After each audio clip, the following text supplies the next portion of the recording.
নতুন করে বৃষ্টি, প্রশাসনের আধিকারিকদের সঙ্গে জনপ্রতিনিধিদের সজাগ থাকার নির্দেশ দিয়েছেন আজ মুখ্যমন্ত্রী।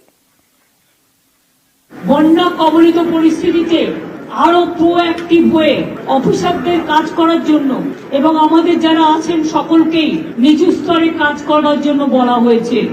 আবার বর্ষা আসছে, এই দুটো তিনটে দিন কিছু জেলায় বৃষ্টি হবে।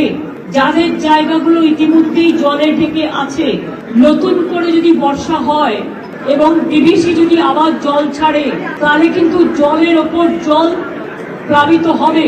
সেই সব জায়গায় দায়িত্ব দেওয়া হয়েছে বিডিওদের, ডিএম, এসডিও, আইসিদের, যে তারা দরকার হলে মানুষকে বুঝিয়ে সুঝিয়ে, আমি জানি ঘর ছেড়ে আসা খুব মুশকিল।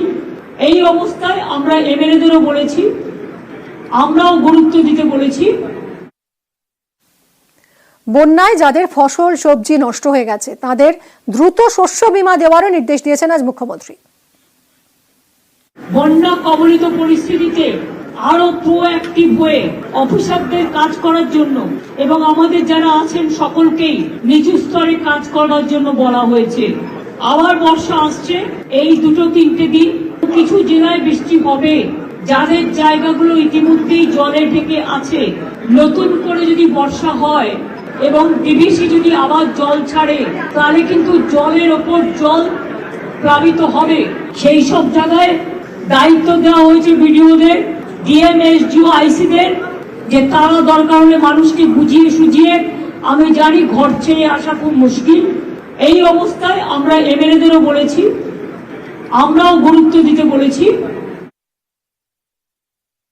বন্যার জল চলে গেলে প্রথম কাজ হচ্ছে যে জেলাগুলো শস্য ভান্ডার, যাদের শস্য নষ্ট হয়েছে, যাদের জলে ধানের জমি প্লাবিত হয়েছে, তাদের জমিগুলোকে মেপে তারা যাতে শস্য বীমার টাকা পায়, চাষি ভাইদের বোনেদের আমি চিন্তা করতে বারণ করব।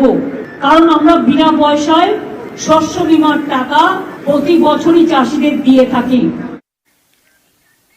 ফের ম্যানমেড বন্যার অভিযোগ মুখ্যমন্ত্রীর। ঝাড়খণ্ডে বেশি বৃষ্টি হলে জল ছেড়ে দেয়, বিহারও জল ছেড়ে দেয়, তার ফল ভুগতে হয় বাংলাকে, দাবি মুখ্যমন্ত্রীর। বাংলার দুর্ভাগ্য, বাংলায় যতটা বন্যা হয় এবং আসামে অন্য কোথাও সেটা হয় না।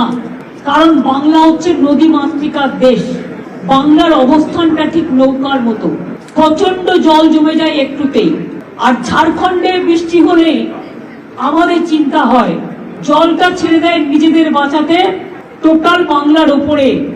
মালদা মুর্শিদাবাদ যখন প্লাবিত হয়, বিহারেরও কিছুটা অংশ প্লাবিত হয়, কিন্তু বিহার তখন বাঁধ কেটে দিয়ে জলটা বাংলায় ঢুকিয়ে দেয়।